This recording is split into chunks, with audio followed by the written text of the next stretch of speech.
Shalom and welcome everyone to the Universal Garden of Emunah.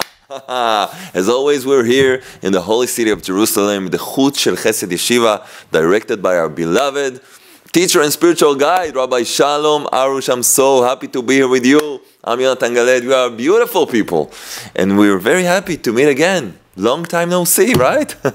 We've been off for about 2 weeks. I missed you all. I hope you missed me too. And well, I received your mails, and thank you. Always I'm happy to receive your mails. And we have a lot to do. We have a lot to do, a lot to learn. But first, we have a joke. As always, we have a joke. Listen to this joke.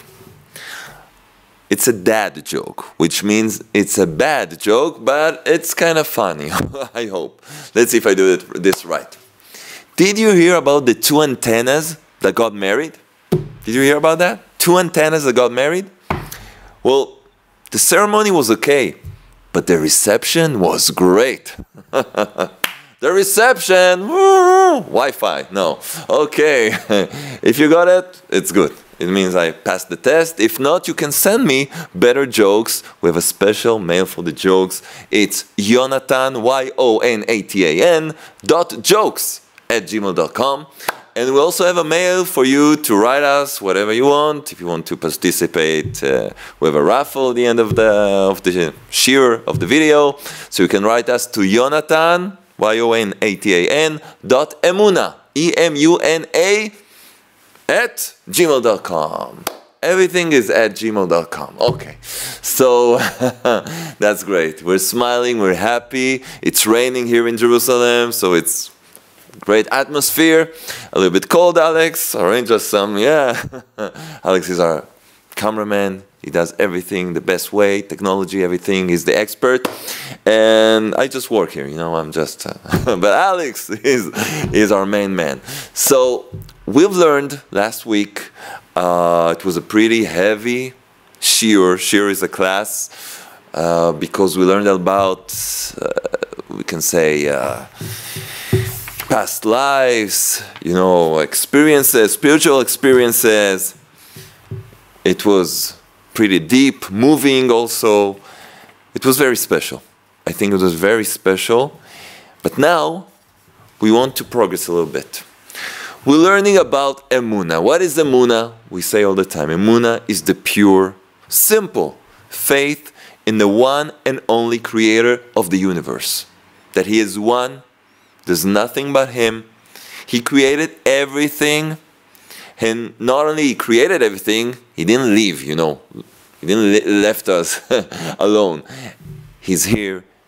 His presence is here. And there's something he wants to achieve with all of this creation. There is a mission for each and every one of us as an individual and also as humanity, Israel as a nation, and each nation also, we have a mission. And we want to achieve it and accomplish it. And especially our individual mission on earth. We want to understand what it means, what we need to reach, achieve, what we want to do with our lives. What are we here for? For what? Eating, sleeping, walking around, you know, some YouTube video, what? So we can understand that can't be a purpose. But what is the purpose? So the sages teaches us the purpose is Emunah itself. To reach Emunah. To accomplish a high spiritual level in Emunah. Believing in the Creator and by that connecting with Him. Having a true connection with the Creator of the universe. That means that we are reaching what we came here for. Because each and every one of us has a spark. We can say a little piece of the Creator Himself inside this body of flesh and blood. So we want to connect with Him. So how do we do that? And who said that Emunah, the way of Emunah is true? Can you prove it? Can you prove it? So we will try to prove it. That's what we're here for. We'll try to prove it. And today, hopefully, we'll finish this chapter. So next week, we begin a fresh new start. We have a new chapter, chapter 3. But now, how can we prove Emunah is right? How can we believe this is the right path for me? And it doesn't matter if you're a religious person or a non-religious person, a believer or a non-believer. Every single human being wants to have a nice life, a fulfilling life. And this way is for everyone. So let's see what it's all about. We're in the page number 46. Okay? Still working on my English. Forgive me if it's not perfect, but we're working on that. So, okay. 46. The obsession to win the argument. The obsession to win the argument. This is very important.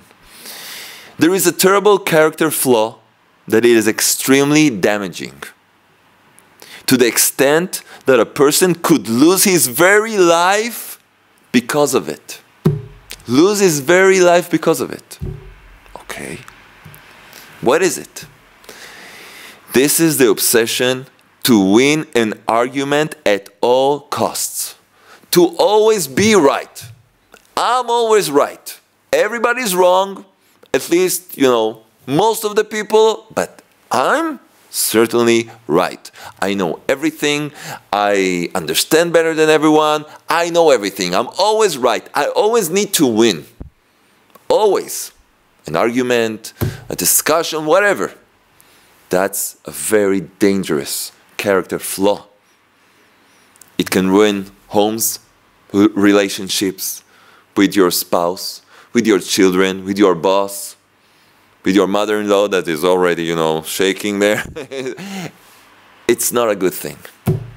It ruins a person's life. So let's understand why, and let's see, what can we do?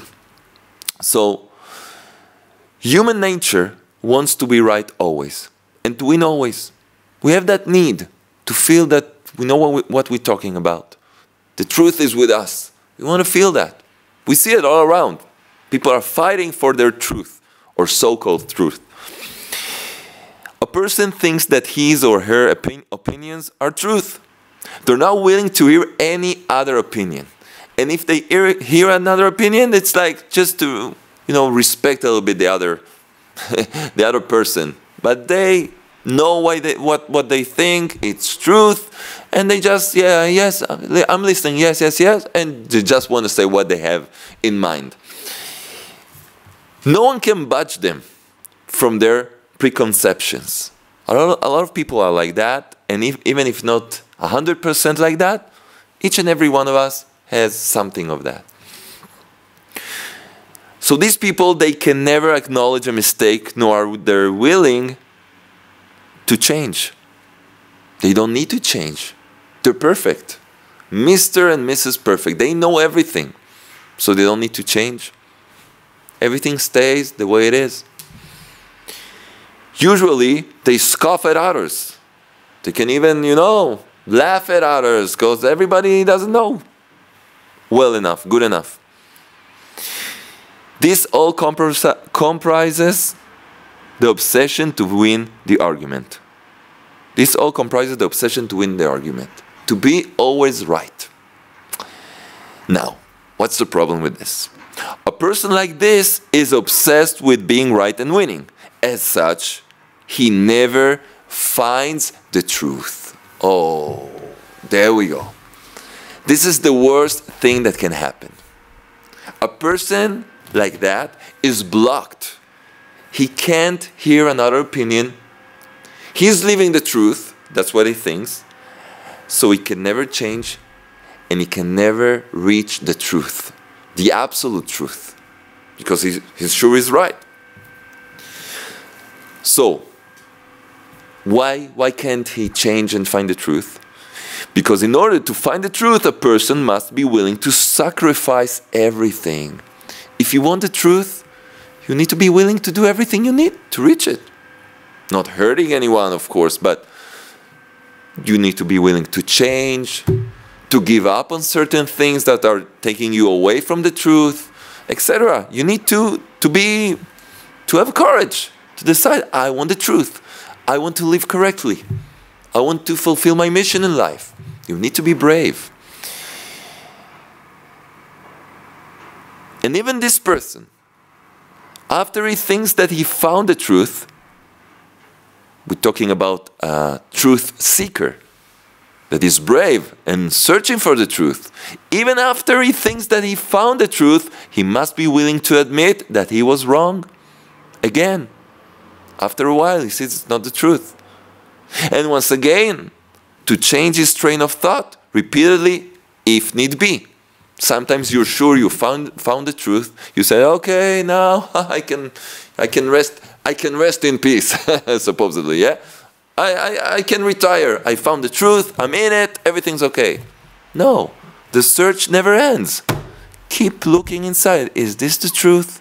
Maybe I need to look further. And sometimes, after you were sure you found the truth, you find out that no, it's still not it. It's still a lot to search. So you need to admit, no, still, I haven't found it. So a person that is a truth seeker, he must be willing to change and to rectify always. Now Rabbi Nachman of Breslev, the great doctor of the soul, he was known. That was how he was known. Rabbi Nachman of Breslev writes that truth and the obsession to win the argument are mutually exclusive. They can't live together. Wanting the truth and wanting to win always, they can't coexist. It's whether one or the other. We need to understand that. For a person who is obsessed with being right and with winning, will never admit the truth, even if it's staring him in the face. He won't admit it, because he wants to win. He wants to triumph. He wants to be the one that is right. But sometimes we're wrong. No, he can't admit it. So a person like that can never find the truth. And that's terrible. That's terrible. Because you can lose your entire life just because you need to be right. You're better than everyone. You know everything. That's really a shame. Only human. Understandably, a person must rid himself of this terrible obsession. How? He can do so by recognizing the limits of human intellect and perception. A human being is limited. We can think that we are wonderful, and we are. We are beautiful, we're wonderful, but there are things that we don't know, that we can't reach and achieve. We know little about ourselves. That's the truth. So we certainly don't know much about creation with its endless wonders, perplexities, and deepest secrets. Now, saying not knowing much is a gross understatement. Basically, we know nothing. We think we know a lot. We have science, we have so many wonderful things, technology, but still we're not scratching even the beginning of the infinite knowledge. It's amazing. So we need to understand that. We have a certain limitation as human beings. It's okay. It's nothing wrong. Therefore, a person doesn't even understand what's happening in his own life, where he has been, where he is going, and what the future holds for him. Neither the immediate future nor years to come. We don't know what's going to happen, what will be with us. We don't know. Therefore, a human being lacks the ability to protect himself from periodic calamities, natural occurrences, and other crises. We're not prophets. We don't know what will happen. We try our best, but there are things that don't depend on us, on what we want, we expect. Most importantly, a person must observe and admit that he can't succeed on his own. And because we can see that, we depend all the time on the news, on people, on on our lawyers, neighbors, family. Being alone, 100% alone, we don't know what to do. If you will think about it, All the time we depend on a lot of people and things. And if we can't help ourselves, if a person can't help himself, he certainly can't help his family members and others. He's limited. As soon as a person is ill, for example, in the slightest, feeling a little bit sick, ill, all the more so if he's very sick, his arrogance becomes totally deflated.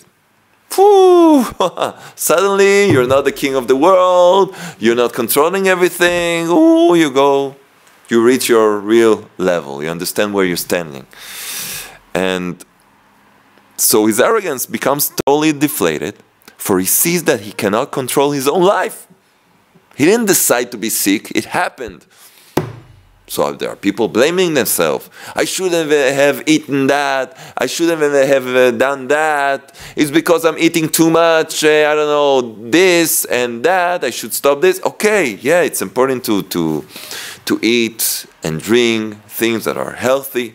But even people that eat healthy and drink healthy and work out and everything, they get sick. They get sick once in a while. So what can they say? Blame themselves, but it's not depending on them. They became sick, okay?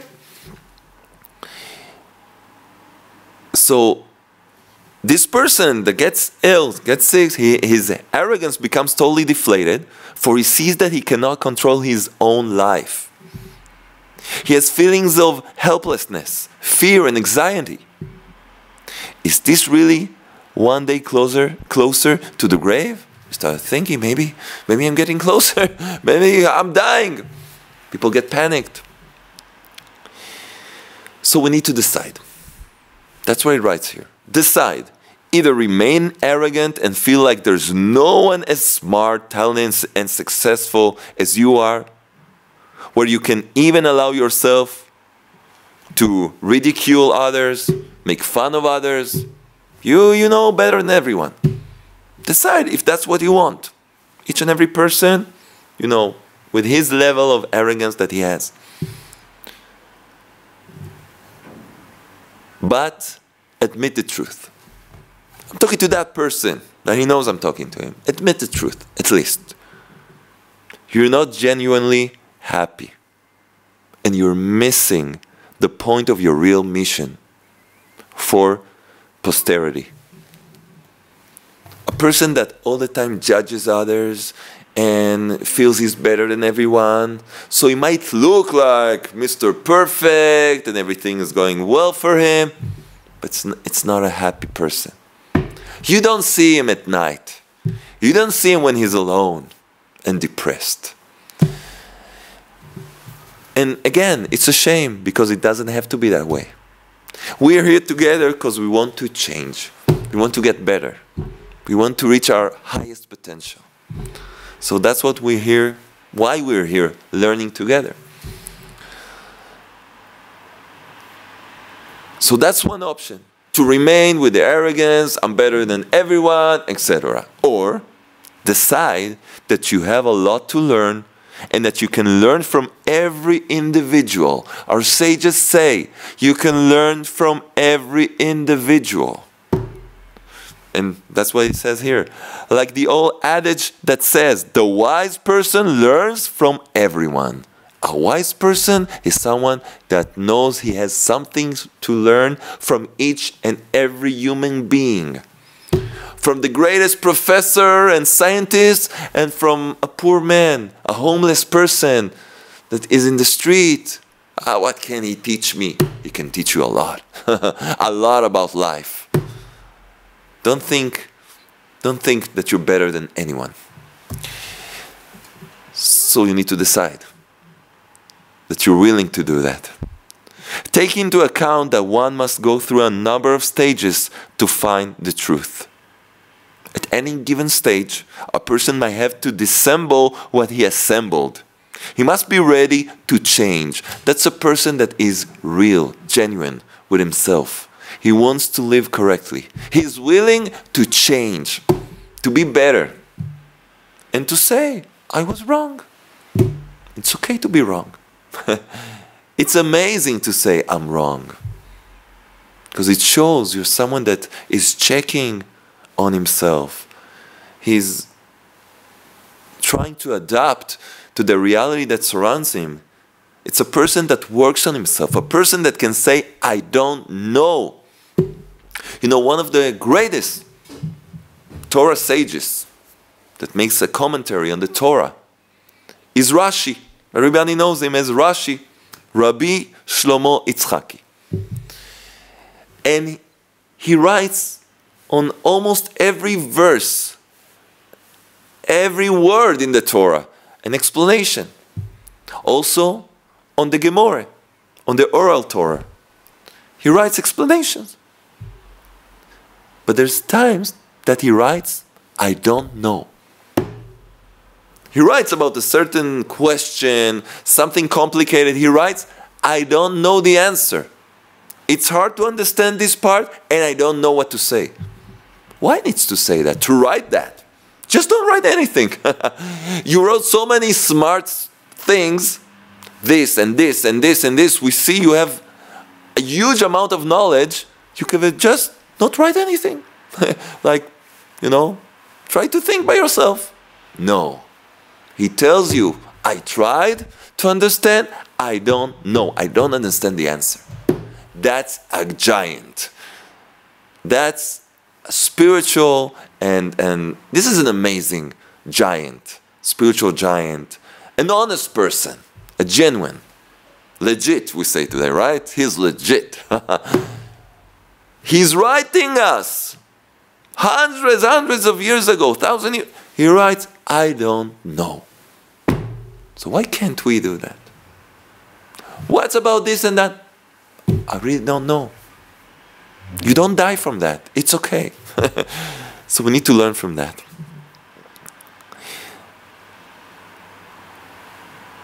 But that way, when a person is honest and is accepting to change and to say I don't know and to learn new things, but that way his life is enjoyable and always interesting.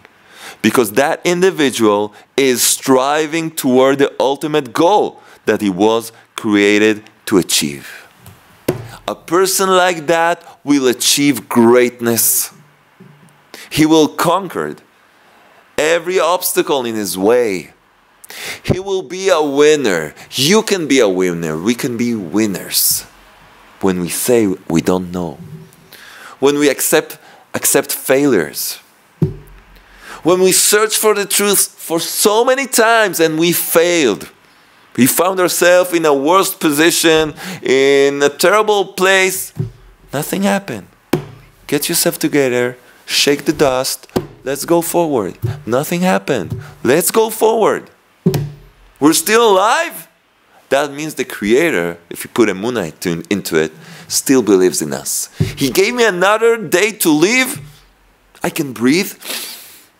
So there's a new chance. I can breathe again. I'm alive again. I received another day. Another chance to be great, to admit the wrong, and to search for the truth. And we can reach it. We can reach it. So this video of today, this shiur of today, we just want to take home this message.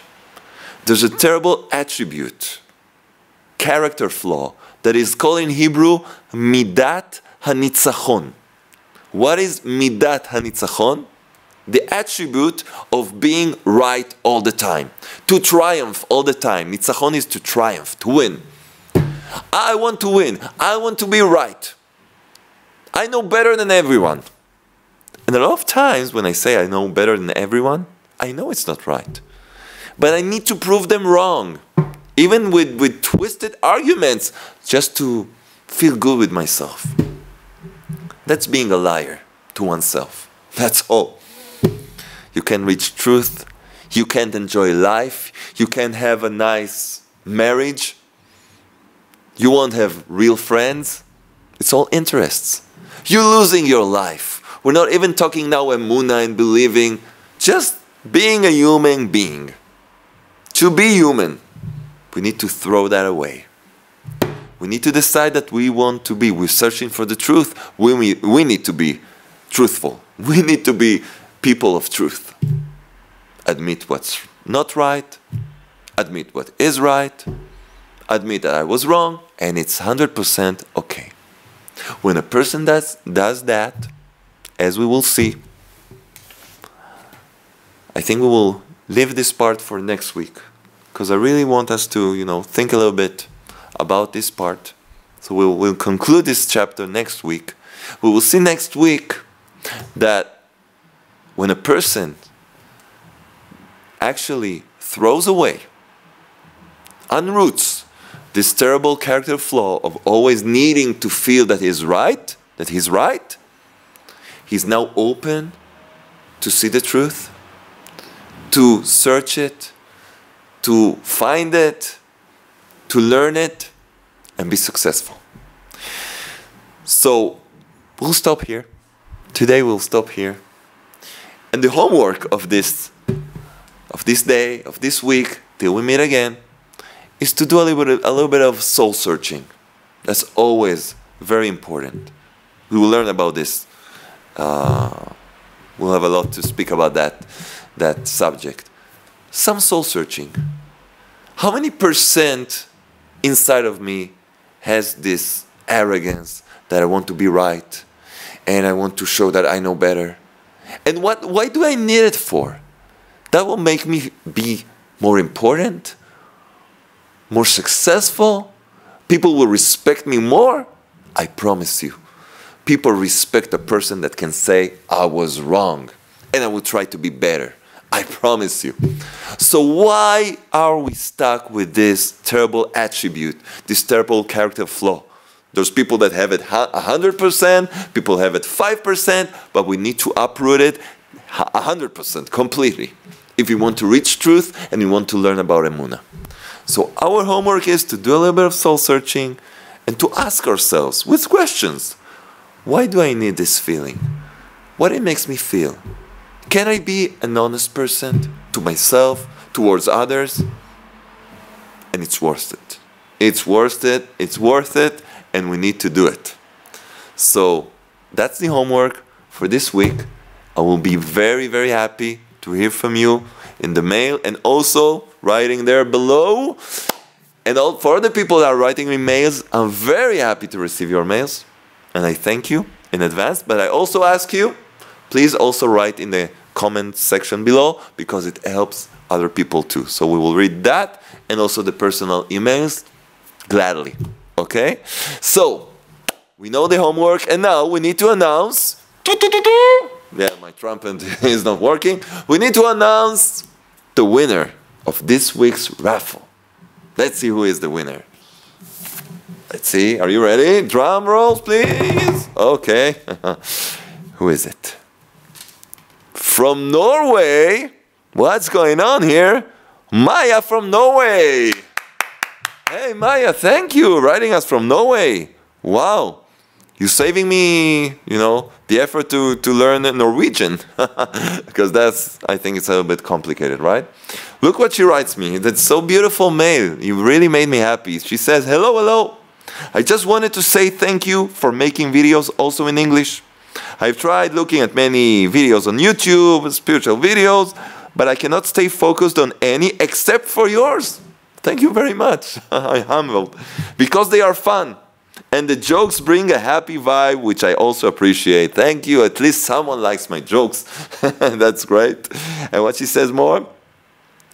Especially being secular and often feeling that I actually have no idea what these videos are talking about.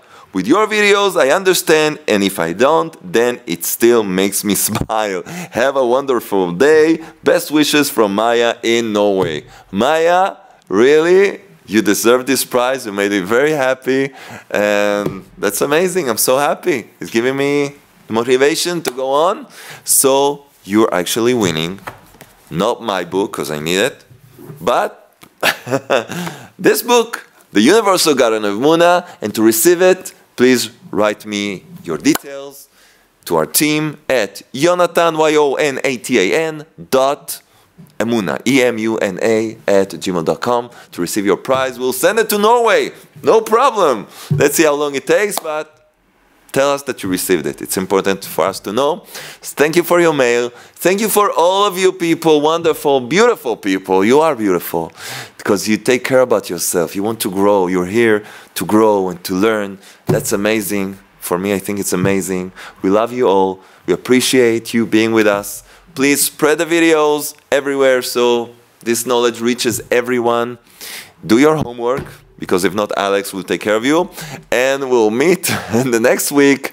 And hopefully by then, we'll see a rectified world shining with the light of Emunah everywhere. May it be speedily and in our days.